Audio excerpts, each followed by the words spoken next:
Hello friends, welcome back to my channel. आज आम simple प्लाजोर कटिंग आउ स्टिचिंग करवा। वीडियोटी देखि सारा पर आपंकर कौन भी सैज्र प्लाजो होना कहीं आप कटिंग करेंगे। मुझे 2 मीटर कपड़ा नहीं, 2 मीटर कपड़ार जो मान लंब 36 जाए थी से बन पारे। आठू अधिका हेल्ले आपन को अधिका कपड़ा लगे। कपड़ाटी देखो मुझे 4 फोल्ड करदे। आमर एकाथरके फ्रंट आउ बैक दुईटा जाक आमर कटिंग करवा। तापरे आमर जो तलर मोहरीटा फोल्ड होबाकू आमर 1.5 इंच कपड़ा आमर दरकार। आपन जतले मोहरी फोल्ड करेंगे ये 1.5 इंच नेबे मार्जिन पे। मोर ये देखो डिजाइनटा बनी तो से किसी भी मार्जिन नौनी। आ जदि कौन कारण आपणकर कपड़ाटा कम पड़े ताले एठी हाफ इंच नहीं बाकी आपड़ से कपड़ाटा पट्टी पकईकी फोल्ड करें। एबे आमे लंब नबा। लंब मोर अच्छी 36। तो मु देखो आपड़ कौन करेंगे मार्जिन पाखर रखिक जो 1.5 इंच नहीं थे पाखर रखिक 36 ने। मोर तो मु मार्जिन रखिनी तो से मुझे 36 रे डायरेक्ट चिन्ह देली। अपने लाइनटा सीधा करने मु दुईटा जगार चिन्ह देती 36 रे। आउ ये देखूँ मुझे 36 रे जो आमर से लाइनटे पकेबी। तो एबे कौन करवा ऊपर को आम 2.5 इंच रे गोटे चिन्ह दबा। 2.5 इंच आमर जो बेल्टा जॉइंट हम तो आमर से 2.5 इंच दरकार। सेटा आपड़ सिलाई बेले जानीपारे मुझे कौ हिसाब से 2.5 इंच नौ। तो यहाँ आपंकर कौ भी सैज हो आपड़ से 2.5 इंच रे चिन्हटा देवे। एतिक सिलाई सल एतिक आप चिन्ह देलापर आमर मेन चिन्हटा यहाँ को आम कटिंग करदे। जो भी जहाँ भी अच्छी आम टोटालटा आम ये कटिंग करदे। देखो एपटू भी मु कटिंग करदेली। देखो ये पर आम हिप्र चिन्ह दबा। मोर हिप अच्छी एटी 40 इंच। 40 4 भागरू भागे प्लस 3 इंच सिलाई मार्जिन।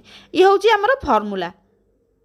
तो आपणकर हिप जेतिकी थिबो तार 4 भागरू भागे आउ प्लस 3 इंच नेबे।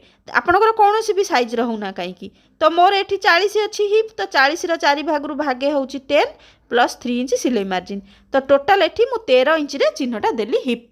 यहाँ देख चिन्ह पर एबे आमे तलू आसन पर चिन्ह देवा। तार भी सेम फर्मूला। आमर हिप्र 4 भागरू भागे प्लस 3 इंच। तो हिप आमर 40 40 4 भागरू भागे 10 प्लस 3 इंच। तो एठी भी आमर 13 इंच ही दबा। आपड़ यही माने ऊपर जहाँ थिला तले भी सही आपड़ यही फर्मूला करंतु देखिबे आपणकर प्लाजो एकदम परफेक्ट बनिबो। आउ आमर आसनटा जो टाइट लागबनी कि मेनी लगेयाक भी पड़बनी। देखंतु एठी लाइनटा देले आमर 13 इंच रे ऊपर 13 रहा तले भी 13। आप यही फर्मूला करंतु। तापरे एठी रखिकी देखंतु मुझे 3 इंच रे गोटे चिन्ह देली। आपणकर जदि 40 साइज हिप्रु कम थिबो ताने 38 36 34 जहाँ भी हो आपड़ ये 2.5 इंच रे चिन्हटा देवे। मुझे 3 इंच रे देली आप 2.5 इंच रे देवे। तो एबे एठू मुझे मोर यहाँ 40 अच्छी तो से 3 इंच रे देली। एठी तापरे आमे एठी शेपटा देदबा। देखंतु को टाइप रो मु शेपटा दउछि। देखो एठू ही 1 इंच चिन्ह भाया देकर आमर एमती सेपटा को देदेवे। जमती आमर बेकर सेप दिया हुए से टाइप रो सेपटा देदेवे आपणकर कौन तापर एबे मोहरी। मोहरीटा आपड़ चाहिए आपण हिसाब से रखिपारे। आपणकर कौन पुराना प्लाजो थी रखिपारे जदि कम थी रखिपारे। मुझे 11 इंच रे चिन्हटा देली मोहरी पे। आपण हिसाब से केते चौड़ा आपन को भल लगे से हिसाब से रखिए। देखो ये रखिकी मु चिन्हटा देदेली। आमर एक्सट्रा आउ किछि भी नबा दरकार नहीं। आमर पूरा एक्सट्रा सह मु कटिंग करछि। देखंतु भितर को आउ टिके नाकु शेप देदेली हाफ इंच रो। तापर एबे देखंतु आमे कटिंगटा करदबा। आमर एबे प्लाजोर कटिंग देखंतु केते इजीली आमे कटिंग करदेले। बहुत एटा सहज प्रणाली। तापर आमर देखंतु एठू भी कटिंग करदेली। तापर आमे एठू सिलाई करिबा। देखो आमर दी साइड्रे ये हाफ इंच रखिकी देखो मुझे जो भाया चिन्ह दूसरी आमर दी साइड्रे एमती हाफ इंच रखी फास्ट आम यही सिलाईटा करदबा। देखो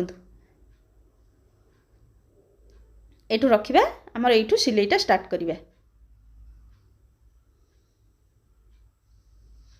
जेमती कपड़ा पड़ीथिला से हिसाब से आपन चिन्ह देबे। आउ किछि ताकू खोलिबेनी कि आउ एपट सेपट हबन। जो हिसाब से आमर कपड़ाटा थिला से हिसाब से आमे ताकू एमती सिलाईटा करदबा।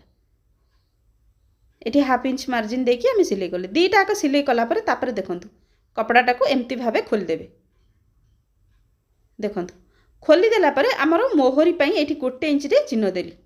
देखंतु 1 इंच रे चिन्ह देकी आपण ए हिसाब रे देखंतु पूरा लास्ट जाए नै जिवे।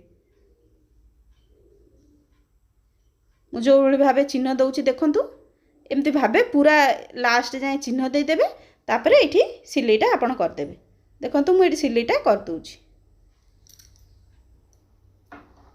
आईटी आसीगले आपण यहाँ को 2-3 थर सिलाई करदेवे यहाँ डबल सिलाई दरकार तो से नले आपणकर सिलाईटा खोली जीवार चांस अच्छे तो ये जाए देखूँ आमर सिलाईटा सरीगला जदि आपणकर फोल्ड करार थी 8 स्टेज रे आपण फोल्ड करेंगे मोर ये फोल्ड करार ना एमती भाव फोल्ड करदे तल को जो 1.5 इंच नहीं कि 2 इंच नहीं ये फोल्डटा करदे आम ये इलास्टिक लगेगा इलास्टिक देखो आम ये 2.5 इंच नहीं हाफ इंच रे आम फोल्ड करके ऊपर पटरे आम सिलाई करदे ये कहीं मु जो प्रोसेस रे करी लगेबी मुझे आमर इलास्टिक आप प्रोसेस रे देखो लगे आपको केते इजिली बन लगे पारे देखो पूरा राउंड जाक मुझे लगेदेली तापर इलास्टिक आनी आमर अंटा मोर अच्छी 36 तो 36 हेले मु केते नौची देखो मोर 34 नेली 34 नेली माने 4 इंच कमीदेली तो एठी देखो 3 इंच 4 इंच आपड़ जहाँ भी कमेबे तो ये देखूँ आमर ये अध इंच सिलाई पड़े आउ रहा 2 इंच आम ये 2 इंच चिन्हटा देदेले देखो ये रखा इलास्टिक इलास्टिकटा मु सिलाई करदे 2-3 थर कि आमर ये इलास्टिकटा रहिबो आउ एबे देखो सिलाईटा मु स्टार्ट कली देखो से सिलाईटा आपण मन रखिबे जेमती इलास्टिक उपरे आपणकर सिलाईटा न पड़िबो से जो सिलाईटा आमे करथिले तारी धारे धारे सिलाईटा करिवे फास्ट तो आपन को किसी प्रोब्लेम हेनी सिलाई करिया को आपण नॉर्मली सिलाई करिवे जेतेबेले आमर इलास्टिकटा सरीबा हेजिबो सेतेबेले आपन को टिके प्रोब्लेम हबो किंतु सेतेबेले केमिति करिवे नल तो इलास्टिकटा टाइट हबोनी ना तो सेतेबेले केमिति सिलाईटा करिवे आपण आगो को देखिबे देखंतु प्रथमे एमती नॉर्मली सिलाई करिवे देखंतु एबे कोन करिवे इलास्टिकटा एमती टाणी किरी सिलाईटा करिवे टाणुथिबे अल्प अल्प टिके टिके किरी देखंतु भिड़िकी धरुथिबे गोटे हाथ रे आ गोटे हाथ रे एमती सिलाई करी करी जाउथिबे देखंतु लास्ट आमर हो गला एठी भी देखंतु आमर टिके टाइट होउची मु ताकू भिड़िकी केमती सिलाई करूची देखंतु ए सिलाईटा परे देखंतु आमर देखंतु इलास्टिकटा लाग गला ताकू चारि कड़ा जाक आमे हाथ रे साइज कर दबा साइज कला परे माने आमर समान जेमती चारि हबो तापरे मझिरे आमे आउ गोटे सिलाई पकेबा